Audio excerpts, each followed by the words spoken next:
Oh, hey, Chris. How was the colonoscopy? Oh, brutal, man.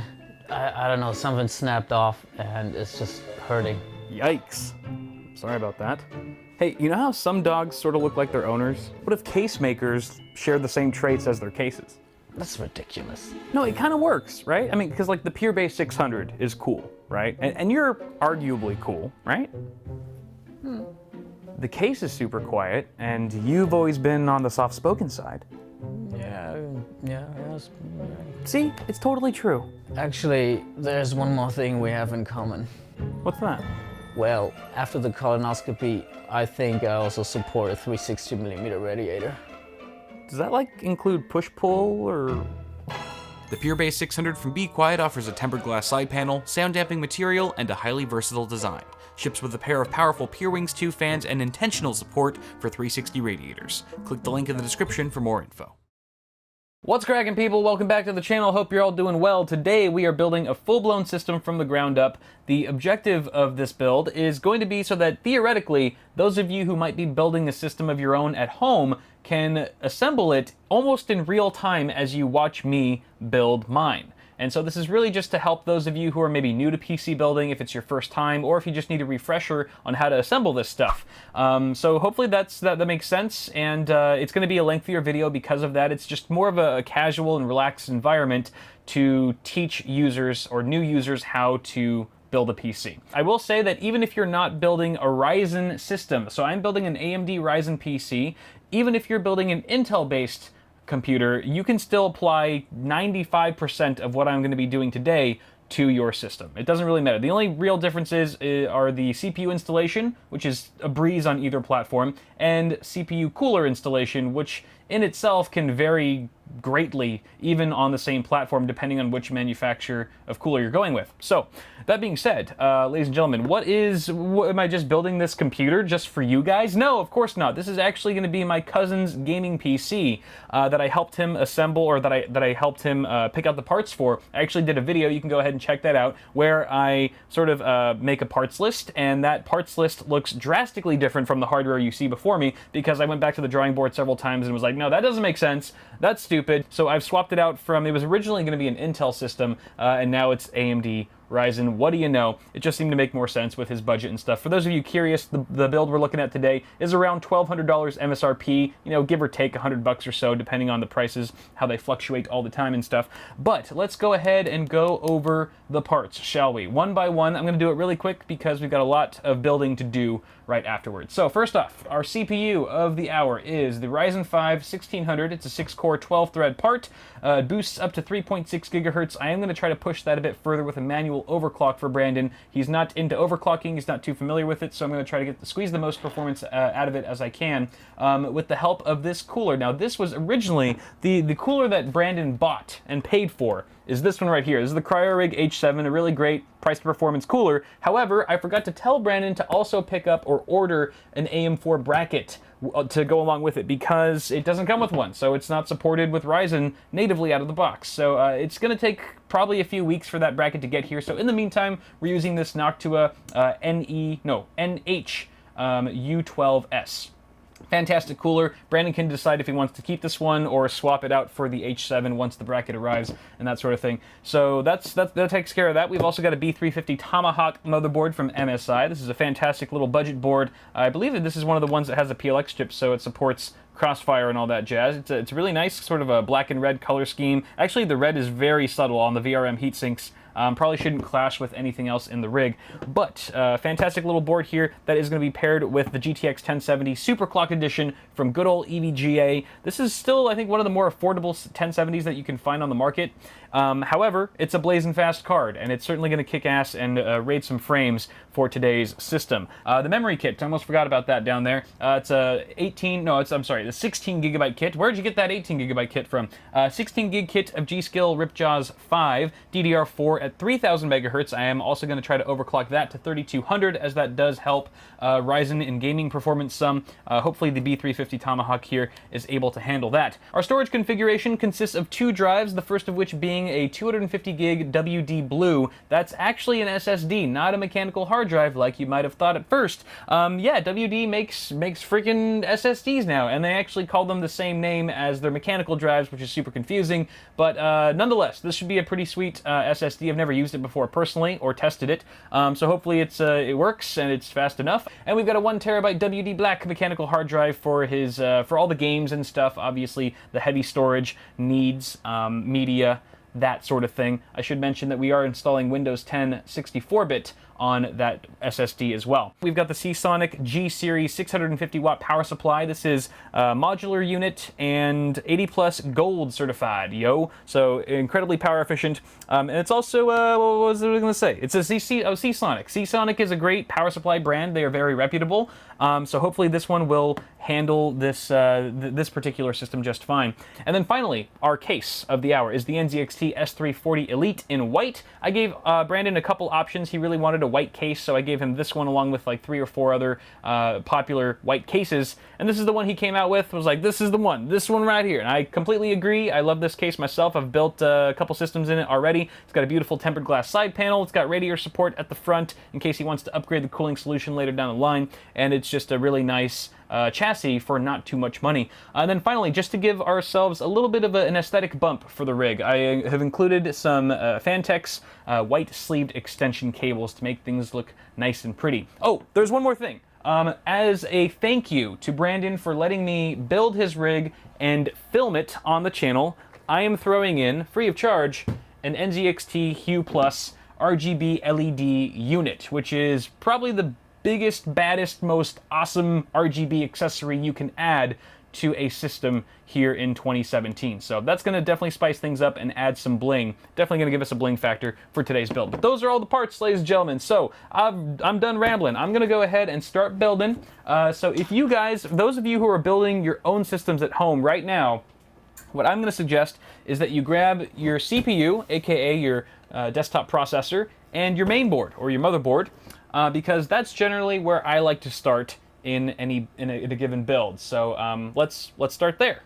All right, y'all. So you can see that I've taken the CPU somewhat out of its packaging. You want to make sure not to touch it unless you absolutely have to. So it's still sort of in a little box for now. But I've also removed the motherboard from its anti-static sleeve.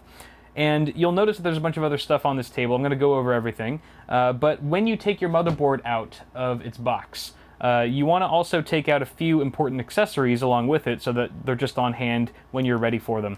The first of which is your motherboard I/O shield, and we're going to see what this exactly is for in just a bit, as well as your SATA cables. I would take out a number of SATA cables equivalent to the number of 2.5-inch or 3.5-inch drives that you'll be connecting to your system. So in our instance, we've got 2 drives, 1 SSD and 1 mechanical hard drive. So I've actually pulled out all 4 of the cables since they come connected. But you can take those out as well. And then your motherboard manual. So this is the Tomahawk manual. You might need to consult it at some point. And then the other stuff on here, these are just sort of like tools that I use when building a computer. The only one you absolutely need, well, let me get the CPU out of here. That's not a tool, really. So we've got the one you really need is a screwdriver. You need a Phillips head screwdriver. This is a number 2 Phillips head screwdriver. Any sort of length will do, but I generally prefer a slightly longer one. Woohoo! Just to makes it a little bit easy when screwing in screws and stuff. But magnetic tip also helps a lot. Not required, but definitely appreciated. Makes things a bit easier. And then we've also got some cable management accessories here. So zip ties. Generally, there's at least one or 2 components in your build that will come with zip ties, but they're usually very few of them, and they're not like the right length, or they're too cheap and stuff like that. So I have my own on hand. Again, this is not necessary, just kind of creates a cleaner build for the cable management part. And then I've got some Velcro ties in case I need them. And then, of course, some wire cutters to cut the zip ties and stuff. A pair of scissors also works just as fine. Don't use a knife, that could be dangerous. So those are the things that we are going to be using for this build. And on that note, we can actually install our CPU. All right, so here's a close-up look at our CPU socket. And this is basically where the CPU gets physically mounted or inserted on the motherboard. And this one in particular is the AM4 socket. AM4 is only compatible with AMD Ryzen CPUs, at least at the time of filming. So don't bother putting in a non-Ryzen AMD chip or an Intel chip, God forbid. Bad things will happen if you do. So just stick to Ryzen for AM4 and you'll be good to go. So if you are building an Intel rig right now, I would suggest going to some sort of tutorial. Maybe I'll link one. I'll put a card somewhere if I can find a good tutorial on how to do that on the Intel platform. But for ZIF sockets for Ryzen, it's really quite simple. All you do is lift up this bar here. There's a little bar that's got a little latch. You kind of got to push it to the side a little bit and then lift it up like so. And then get your CPU out. I will remind you guys not to leave any fingerprints on your CPU, particularly on the top. You don't want to touch this top heat spreader here. That's a no-no. You want to grab it from the sides. So here's the CPU, all right? You can grab the edges. Edges are fine. Also, do not touch the golden contacts, the golden pins, I should say, on the bottom. All right, that's a no-no as well. That's very important. You want to keep that as clean as possible. The way you want to do this now is you want to take note of the golden triangle. There's a golden triangle on one of the corners of the CPU. And you want to match that with the small, tiny-ass triangle in the corner of the socket. You can see there's a tiny little corner, or I'm sorry, yeah, a little arrow right in the corner there. That's going to match up with the gold arrow on your CPU. So the way you want to do this is grab it with one hand, one finger on each side. I use my thumb and my index, and you just go straight down into the socket. You'll notice that the pins, you have pins on the bottom and you have pin holes in the socket. So obviously you're going to be slotting all those pins into all those holes, and it should just drop down. It should feel snug. It should feel like it's in there. And you can give it a little wiggle to make sure that it's fully down. Looks good. And then you take the lever and you just push it back to where it was. There will be a little bit of pressure. Don't let it scare you though. And once the lever locks back into place, voila, you've just installed a CPU. Now some CPUs, including the one that we're using today, come included with a stock cooler. And this one in particular comes with the AMD Wraith Spire, which is a fantastic stock cooler, but we're using something a little bit better. We're using that Noctua cooler that I mentioned earlier at the beginning of the video, so we actually don't need these mounting bars. These mounting bars on either side of the socket, those are for the stock cooler, but we don't need those. We want to make way for the Noctua cooler bracket, so we're going to actually remove these by unscrewing each of the screws. There's 2 screws on either side, and upon removing them, the mounting bracket should pop off just like that. Do the same thing for the other side. So we are going to want to keep the AM4 backplate in place because that's how we're going to mount our third-party air cooler here. And this is where things get a little tricky because there's no standard method for installing CPU coolers. It all sort of differs based on the manufacturer. This Noctua cooler installation will be vastly different than an NZXT cooler versus a Thermaltake cooler versus a Phanteks cooler, a Corsair cooler, and so forth. So this is really the only part in the build where I'm going to have to leave you guys on your own, I promise. So at this point, I want you to consult the manual that came with your air cooler or liquid cooler and follow it to a T. Follow the instructions there and you should be good to go. Make sure that you're also following the instructions in that manual that pertain to your particular socket. So again, we're running AM4 right here. If you're using LGA 1155 with Intel or LGA 2011, then you want to make sure that you're reading the right instructions for that socket.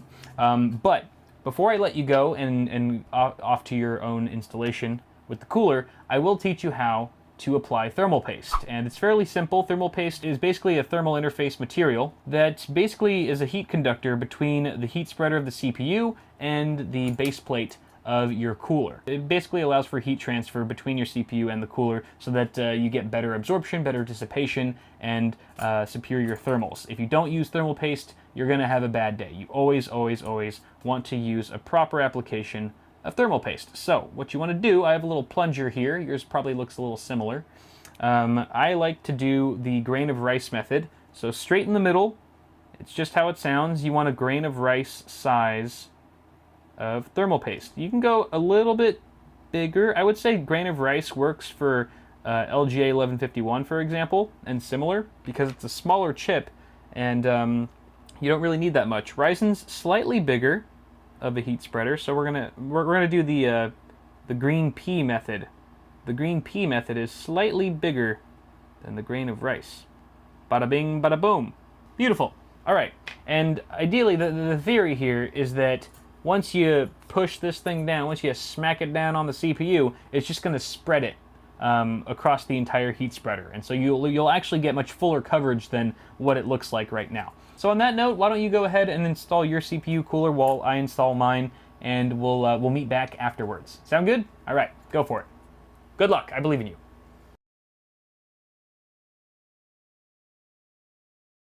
All right, moving on to the memory. So installing the memory is one of the easier parts about building a PC, but there are a couple things to be aware of. The first of which is that you have these 4 DIMM slots. At least on this motherboard, there are 4 DIMM slots that you would actually populate, and they can actually be covered or blocked if you have too big of an air CPU cooler. Now this one is fairly slim, so we're not running into any clearance issues, but you might have one that's too large and kind of encroaching on these leftmost DIMM slots, and that could be an issue. Hopefully if yours is only encroached because there's a fan on the side, you should be able to pop the fan off, and it'll give you more open access to those DIMM slots, and then you can go ahead and install your memory modules. But if you are just running into some issues and there's no way around it, it's possible that you've just got some incompatible RAM that is just too tall. The heat spreaders on the RAM, which is the black enclosure that you see here, for example, is just too tall for the model of CPU cooler that you've purchased. You might want to look into that online, do some research to make sure that it is incompatible before you send things back and stuff, but that can occur from time to time.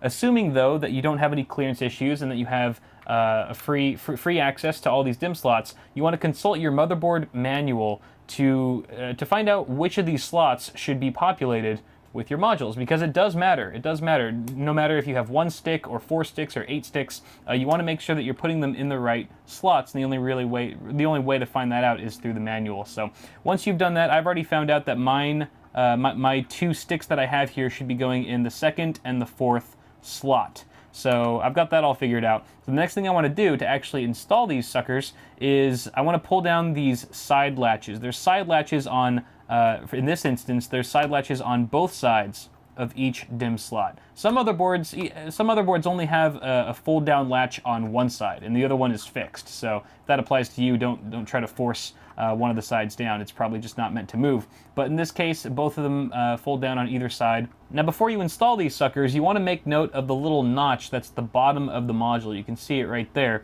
It's off-center, which means that these are keyed PCBs, which means they can only go in a certain way. So you want to match that notch up with the notch that's in the DIMM slot itself, just to ensure that you're plugging it in the right way. Otherwise, you could damage the module. So once you've got that figured out, go ahead and line it up, and applying equal pressure on both sides of the stick, you want to apply force downward until both of those side latches that you popped down earlier snap back into place. So we just did the first one. Let's do it again for this guy. Even pressure downward, and voila. You can see that the latches, all 4 of the latches, are completely upright where they were before. So memory installation complete. Very straightforward and simple. Let's move on to the next step. All right, we've got our case now. So go ahead and get your case out of the box. Be careful with it, especially if you've got something like a tempered glass side panel. It can be very fragile. And what we need to do is sort of prep our case so that we can fit our now prepped motherboard snugly inside of it. So I'm going to go ahead and take off this side panel. Now, if you guys have a more conventional side panel that's not tempered glass, you probably don't have these 4 thumb screws directly on the side. You probably have 2 thumb screws on the back or something similar, depending on the case. So go ahead and remove the side panel carefully. Be especially careful. I mean, whether or not you have tempered glass, you should still be careful if you have like an acrylic side panel window or something like that, because they can scratch very easily. I would advise leaving the plastic wrap on the side panel window until you're absolutely done, 100% complete with the build. I know it's tempting. I know it's tempting to peel it off the second you see it and go, ooh, ah. But trust me, you'll thank me later. It's not worth it. Now I'm also going to remove the back side panel, and you guys should too, just in case you find any accessories back there. A lot of times case vendors like to put the accessories inside of the case. They like to hide them either in the drive cage or in the power supply shroud somewhere. So go ahead and take your accessories out. You will be needing them very soon. In fact, right now. Let's go ahead and put the case on its side so that the main side is facing up and the back side is facing down. Boom. And here's where you want to bust out your motherboard I/O shield that I told you to remove from your motherboard box earlier. Take it out of the plastic wrapping, like so. It's like an ASMR video now. And you want to make sure that you line this up properly. Generally, the shiny side, if there's a shiny side, is going to face inside, inward of your case. And the really nice outside, or the really nice part is going to be outside, obviously, because you can see it. And the way this goes, so you already know it's going to go either this way or this way, right? With the shiny side inside. Now it's just a matter of which way does that go. You can just line it up with your motherboard, or I can just tell you a rule of thumb, where you see the little circles, all the little audio circles, that's going to go on the bottom, towards the bottom of the case. That's pretty much the best way to tell. And then just go ahead and pop it in. This can be a little tricky. It's hard to know once you pop this in, and it's sort of, you have to kind of do it by feel and by sound. So you hear that? That was part of it popping in. And you want to just double check. You have to look really closely to make sure that the entire perimeter of your I/O shield is flush. So you just want to double check, push it firmly around the edges, make sure it's all good in there. All right, now before you get too excited and go about installing your motherboard, there's a couple things to mention here. First of which, if you are using an air CPU cooler tower sort of thing, like I am right here, then this doesn't really apply to you. But for those of you using liquid-cooled AIOs of any kind that have radiators and things like that, you want to make a note of whether or not it makes sense to install your motherboard first before you install your radiator. It can kind of depend.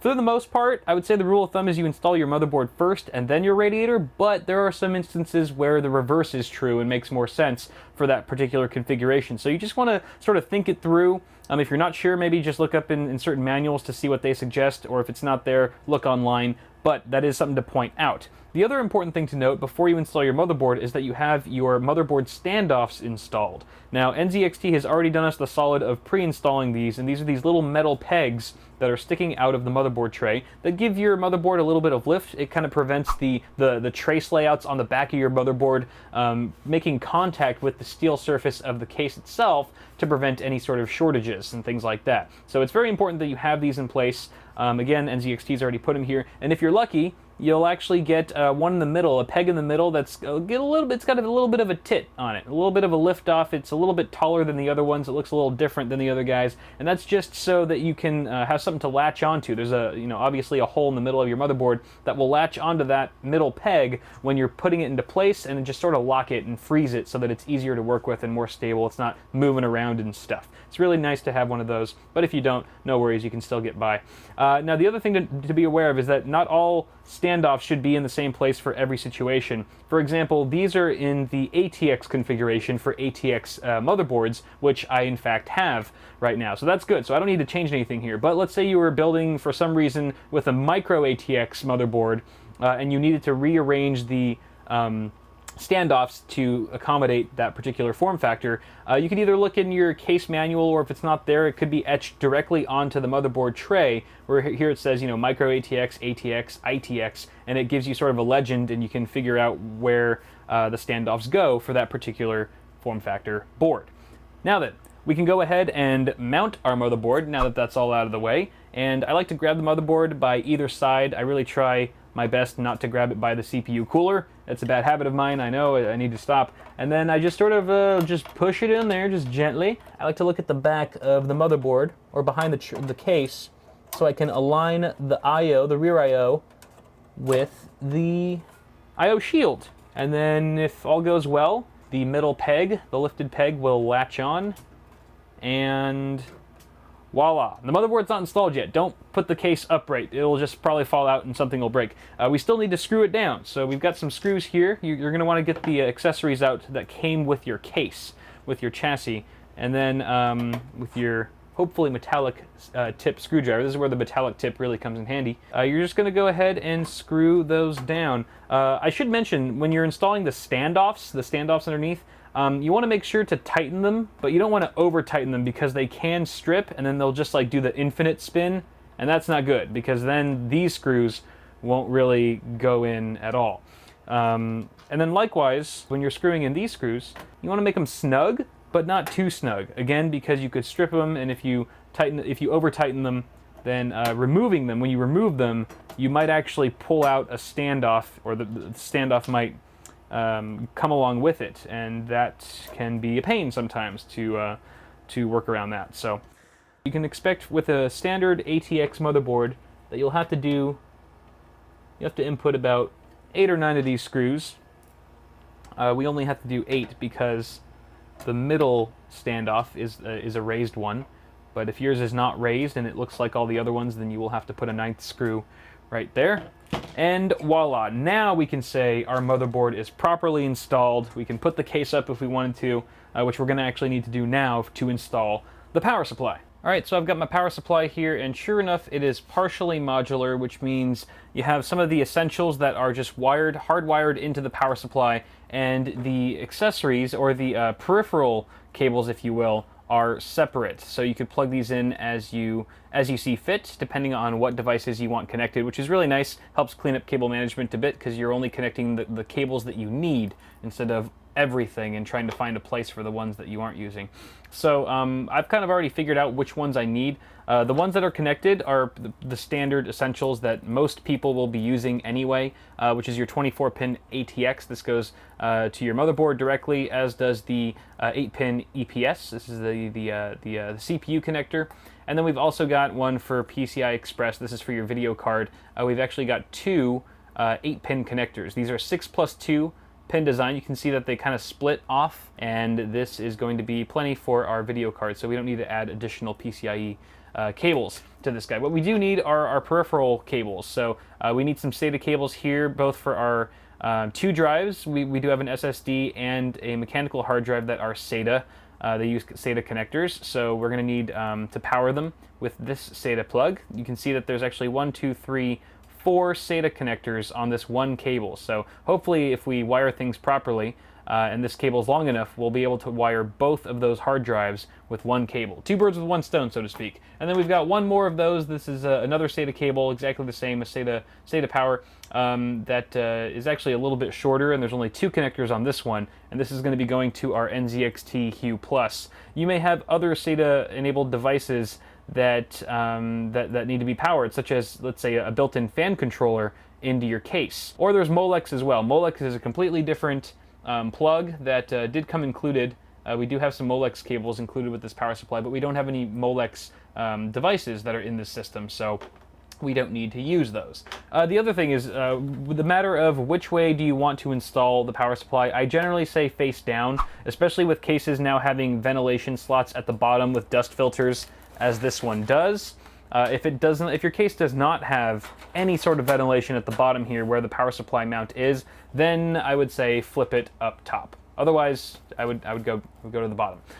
Now, this is a bit of a unique layout. Actually, there's plenty of cases that do this, but the S340 Elite actually has this bracket on the back with removable thumb screws, which you still, for some reason, need a screwdriver to remove. That's silly. And this is what you want to attach to the power supply first before you install it. I would say most cases do not use this method. Most cases you just slot the power supply in. Oh, that's the wrong way. You would just put the power supply in, and then you would just directly screw in 4 screws into the existing holes. But this is a little bit different. NZXT is getting all clever with it, so I'm going to get my power supply screws that came included with the case. I think you might also get some screws that come with your power supply, but more often than not, they're going to come with your case. So we're just going to mount this guy on here. Alrighty. Okay, now then, before we install the power supply, I'm going to connect all the cables that I need right now, because it's a lot easier that way to connect them outside of the case than it is to try to finagle them inside once the power supply is already installed. First SATA cable, and you want to make sure that you're plugging it in. It's all labeled, so it says PCIe, that's for our graphics cards, the CPU, obviously, and then peripheral IDE/SATA, which is what we want. That's the one we want right there. So you can just pop that sucker in and do the same thing for our other one. Boom. Okie dokie. So then now, what I like to do is sort of group the cables together and push them through the backside of the power supply mounting area and just slot it in like that and screw her down. Now some cases will have you mount the power supply from behind the motherboard tray this way. I'll just have you slot it in from this side as opposed to behind the case. But every case is a little bit different, so again, check your motherboard, or I'm sorry, your case manual for details. Alright, that looks good for now. We're going to leave the power supply cables as is for now. We're going to move on to something else. Let's do the front panel connectors. Oh, how exciting. So here's a look behind your motherboard tray, and for starters you can see our power supply that we literally just installed with all the cables coming from it. But then you've got this whole other mess of cables that seems to be stemming from the front of your case. Apart from these two, these are fan cables, we'll talk about that later. And these are your front panel connectors coming from the front. Everything that's at the front of your case, including the power button, reset button, power and hard drive LEDs, USB ports, audio jacks, etc., that all needs to get wired to your motherboard one way or another, and that's what these cables are for. So each one represents a different thing. You've got your USB 3.0, which is the big blue one, USB 2.0, which is labeled, and these really tiny ones, these are really tiny ones and make up your hard drive and power LEDs, your reset button, power button, etc. And then you've got special things that pertain to only some cases, like your HDMI port here, if you're into VR, and an HD audio for your 3.5 millimeter headphone and microphone jacks. So yeah, we've got these to plug in. We're gonna have to flip the case around so that we can start wiring these guys correctly to their appropriate headers. Alright, so we're on the other side of the case now. You can see I've already routed all of my front panel connectors through the various cutouts in the case. Now I did this strategically. I didn't just pick any old cutout and stick a cable through. I actually routed each cable through the cutout closest to its appropriate header, which is why the HD audio connector, or the HD audio plug, is right next to the HD audio connector on the motherboard. The USB 3.0 connector is right next to the USB 3 header on the motherboard, and so forth. So that makes it really easy for plugging and plugging things in. I'm just going to go ahead and start with the USB 3.0. Now the USB 3.0, in fact, all of these except for the really tiny cables, the really tiny connectors, are keyed. So you want to make sure that you're plugging them in the right way, or you're going to have a bad day and break some pins. I have broken many a USB 3.0 pin before, so I am a little nervous right now. There we go. USB 3 is secured. Moving on to the little guys. We'll move on to the little guys. The little guys, so we've got power LED, and hard drive LED. The common one that's missing here that the S340 Elite does not have is the reset button, but that's okay. We're gonna locate it on the motherboard. It's right here for this particular board. You're gonna have to look it up in your motherboard manual. Each board's different as to where these little guys go. Actually, sometimes it's printed. Oftentimes it'll be printed somewhere on the motherboard telling you where the pins go, and in this case we do see that. Power switch is plus and minus that way.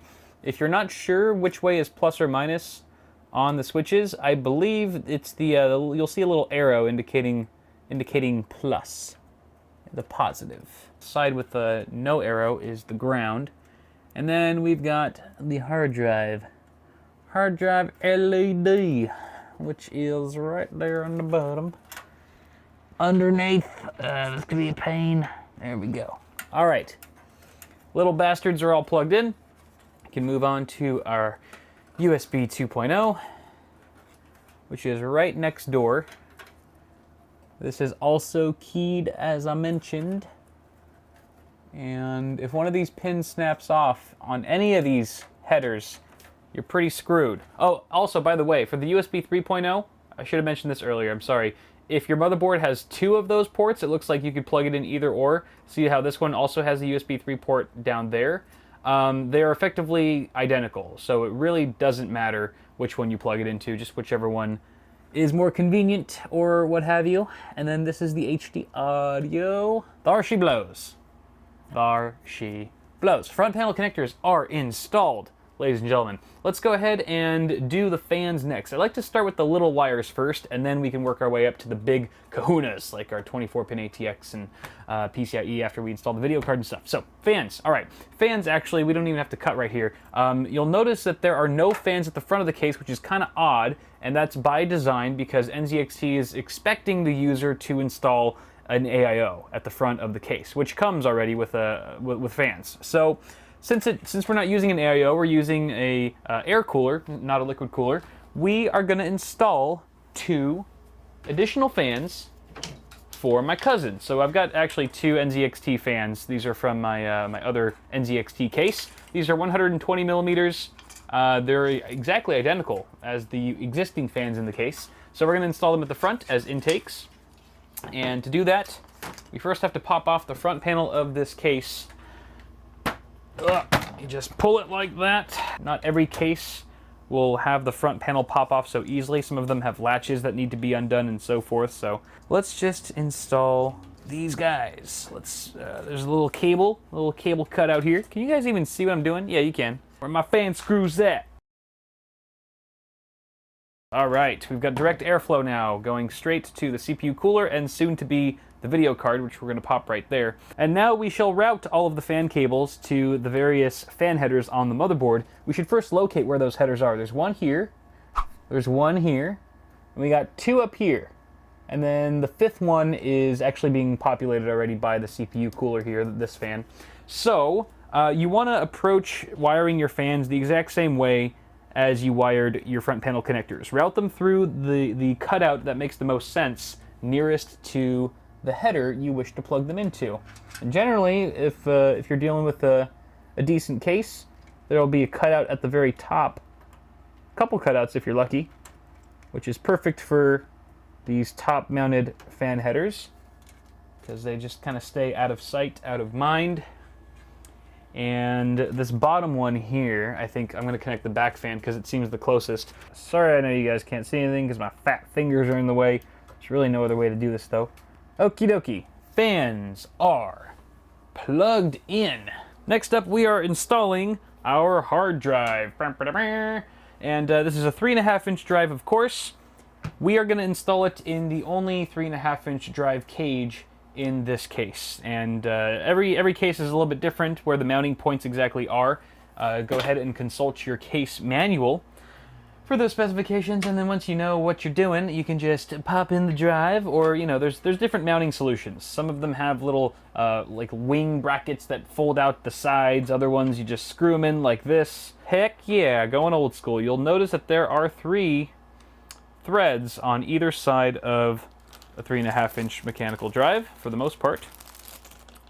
You're going to want to screw all those down. Don't skimp. Don't think like, oh, I only need to put 2 in. No, put that 3rd one in, because there are moving parts in a hard drive, yo.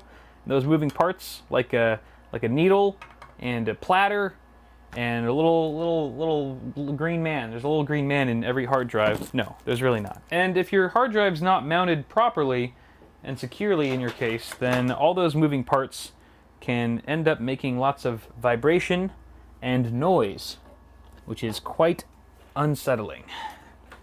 Make sure you do your job and screw them all in. Now, this is a unfortunate design. I should have thought to plug or screw this in earlier. There's only one screw hole here on this side. The case only gives you one screw hole, so I'm screwing it in with my hand, which is not good. I'm gonna get a smaller screwdriver. I have a little screwdriver head here. That's really the only thing that I could fit inside of this tight space. Woohoo! Is just the tip. Woohoo! It should get it tight enough though.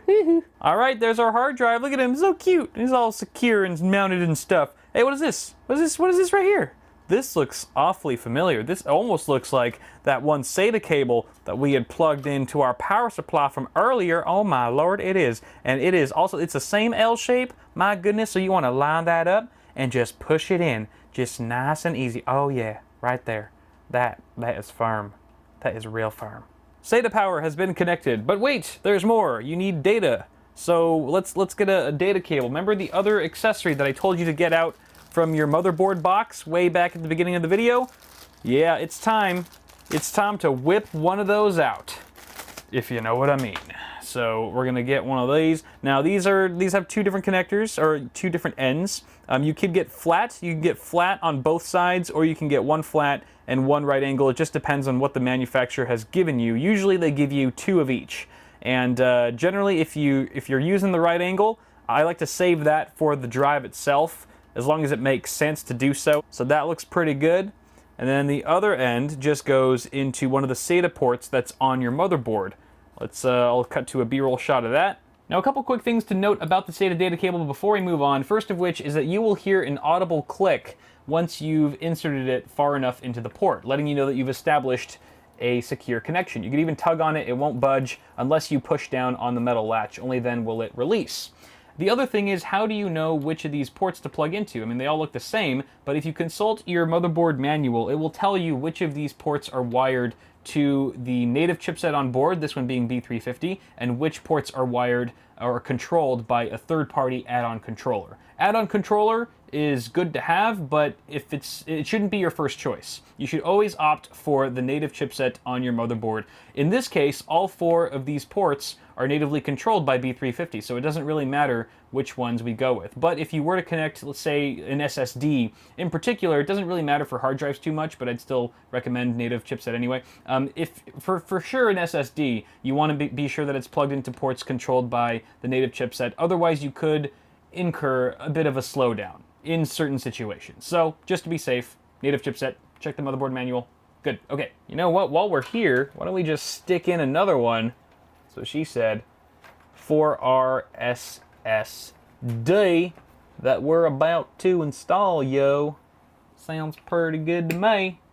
Alright, I don't like the way that looks. I'm gonna do it flat, like the other one. It will be creeping up behind him. Alright, there we go. Beautiful.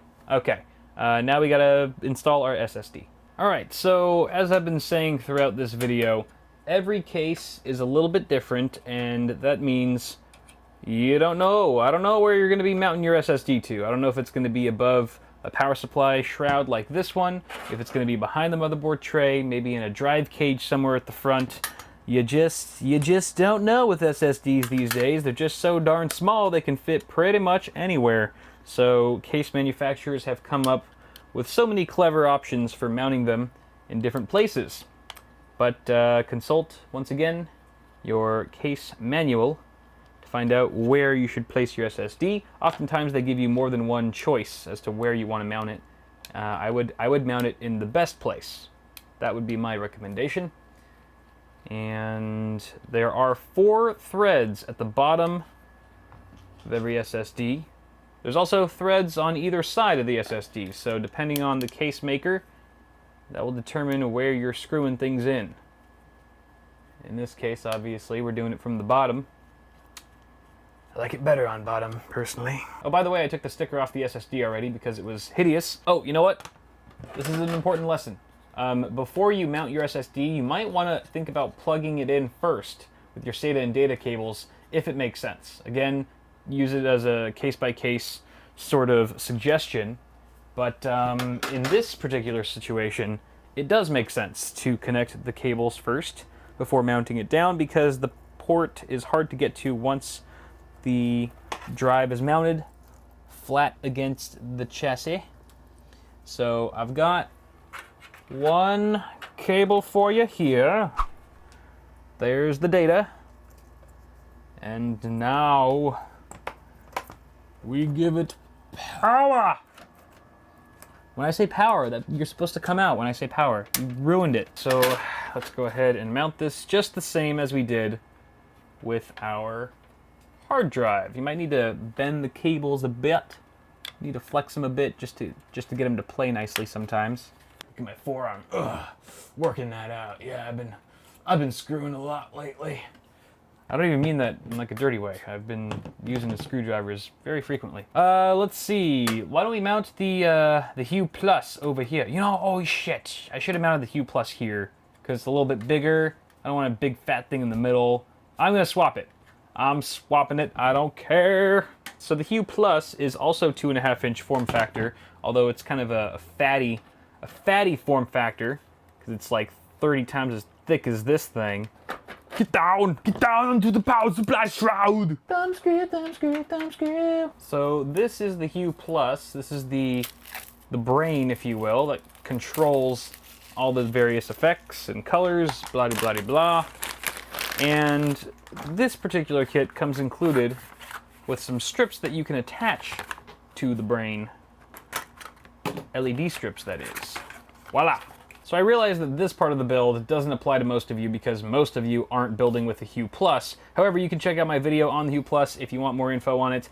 For now, I'm just going to go ahead and take care of this, but we're going to skip it for the purpose of this video and move on to the next part.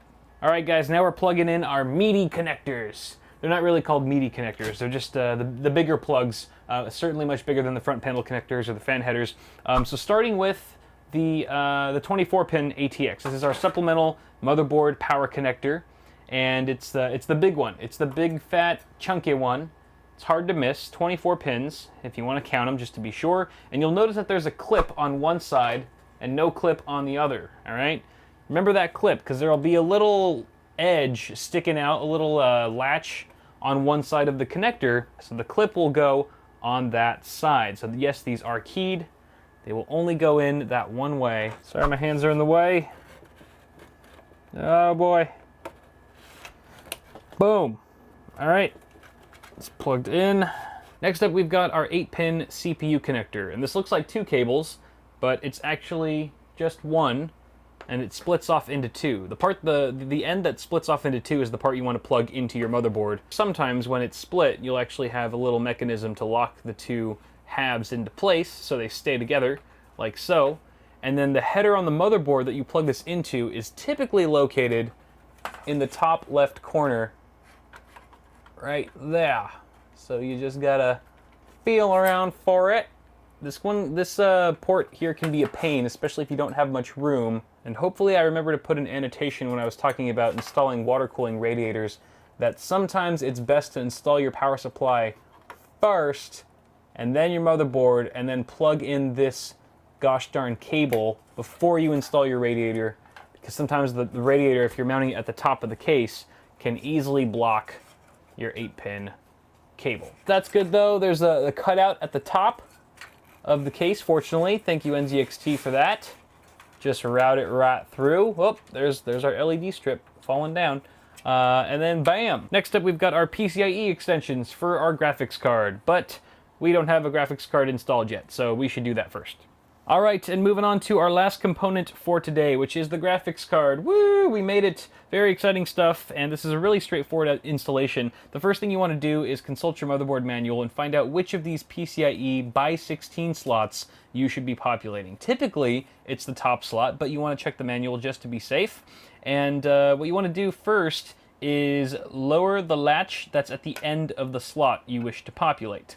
And then once you do that, that actually kind of opens it up for access. And then you need to remove some expansion slots. And the number of expansion slots you need to remove depends on how wide your card slot width is. So this is a 2-slot card. You can see it's got 2 rows, 2 of these little rows here. You can look up the specs, the official specs on the manufacturer's website just to be safe. So you're going to remove, since we have a 2-slot card here, we need to remove 2 expansion slots. The first one being the one that's just adjacent to the slot itself. And then since we're going to need room below that, we have to remove the expansion slot beneath that first one. So very simple process here. You're going to want to undo the thumb screws. In the S340 Elite here, there's actually like a second panel, or there's like a big panel that you have to remove first in order to access the thumb screws. So I'm going to go ahead and do that first. Most cases don't have this, so that's one less little step you have to worry about. All right, so that panel's gone, and then you just remove the 2 thumb screws that you need to access their expansion slots there. Haha! Look at that. All right, beautiful. So now we have room for the video card. We're gonna go ahead and just hold it gently, and you want to just sort of line it up with the slot, and you'll see that there's actually a notch. You'll see there's a notch in the video card connector, and that should line up with a notch in the motherboard slot. And very much like your memory, you'll hear a nice click, a very satisfying and noticeable click, and then you just go ahead and screw the thumb screws back in. You want to make sure that they're fairly tight. You don't want to over tighten, but make them snug. Mount this plate back on. And finally, you want to connect your PCIe connector. Very, very similar in how we connected our 8-pin EPS CPU connector and our 24-pin. It is keyed. There's a clip on one side and also a latch on one side of the connector of the video card itself. You want to line those up. And if you're rocking a similar plug like this where it's a 6+2 design, then you want to make sure that those are sort of connected. There's a little bit of a ledge at the bottom, at the base of the plug itself, and you want to make sure that that is flush before you plug it in. If you do it all correctly, it'll go in like so. And then you want to route this obviously through the best possible grommet. You could route it through this right here, this sort of sidebar, at least for the S340, or it could go down below into the basement, but I kind of like it behind. It just makes it a little bit more discreet. It's all a matter of preference on how you like the look. Okay, and then obviously you always want to make sure that all the plastic wrap that comes on your fresh products is removed before operation. You don't want any of this stuff getting too hot. These computer parts can get really toasty. You don't want melted plastic in your rig. All right, I think that's good. I think we're good. I think on that note, we just got to take care of some cable management, which is on the back side, and we will be completely done with my cousin's PC. And hopefully you'll be done with yours too. So where do you even begin with something like this? This is pretty intimidating if it's your first time or you're not too familiar with how to do this, but it really is quite straightforward. And honestly, guys, I've done, this is sort of an old video, but I have a in-depth video on cable management. So you can go check that out for even more detail than I'm going to give here. This is going to be more high level, but essentially you have to see at first what you have to work with in your case. So this one in particular has a huge basement. There's just like this huge enclosure that goes over the power supply and the drive cage, and you could just stash a bunch of cables down here and it wouldn't be visible on the other side whatsoever, which is your beauty side. You want that side to look nice. This side, more or less, it doesn't matter as much. It's kind of a personal preference thing. But for me, since I have this nice basement to work with, I am going to be taking advantage of that and stuffing a lot of cables in there, being a little bit lazy, but hey, if it's there for a reason, I'm going to use it. Now, for those of you who don't have a nice big basement to stash a bunch of cables in, you probably just have to do it the old school way and sort of tie down. You have to group together cables. All right, you have to find out what makes sense when you bunch them up. All right, which cables can be bunched together, and using zip ties in tandem with the tie down points that are around your motherboard tray, should you have them, is always a good idea. That keeps the cables really flat and up close against the motherboard tray so that you can fit your side panel on once you're all done. The other thing that this case has that not many do are these little cable clasps. This is not actually very common on most cases these days, but it is very handy. I'm going to be using these as well to aid in my cable quest. You obviously want to make sure to connect your extensions, all the extensions that you've used, to their appropriate cables coming from the power supply, otherwise your components won't work.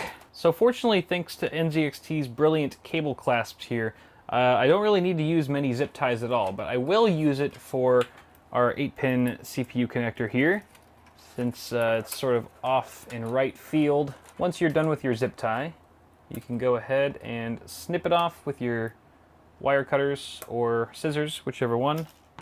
And we didn't even have to use any Velcro straps because just the cable management in this case is super boss.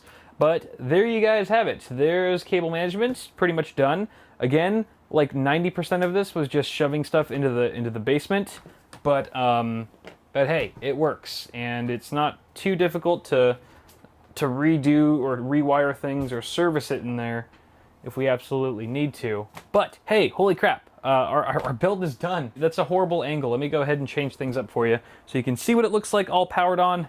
Alright guys, so I discovered the audio clip for this outro was actually corrupted after I sent the rig home with my cousin, so I gotta do this lame voiceover while you watch me turn the system on for the first time, but technical catastrophes aside, the build was a success. The rig posted just fine and seems to be in healthy working condition, so hopefully those of you building at home find yourselves in the same boat, and you're now ready for Windows installation or whatever operating system you choose to go with. I'm sorry if this video didn't have the same amount of polish as some of my other content, because it was just really long and kind of difficult to edit, but I hope it helped you along with your own build and leaves you with a new sense of confidence and appreciation when assembling a PC. So if you enjoyed the video, don't forget to toss me a like on it before you go, and feel free to subscribe to the channel for more tech stuff on the way. Have a good one, guys. Thanks so much for watching, and I'll see y'all in the next one.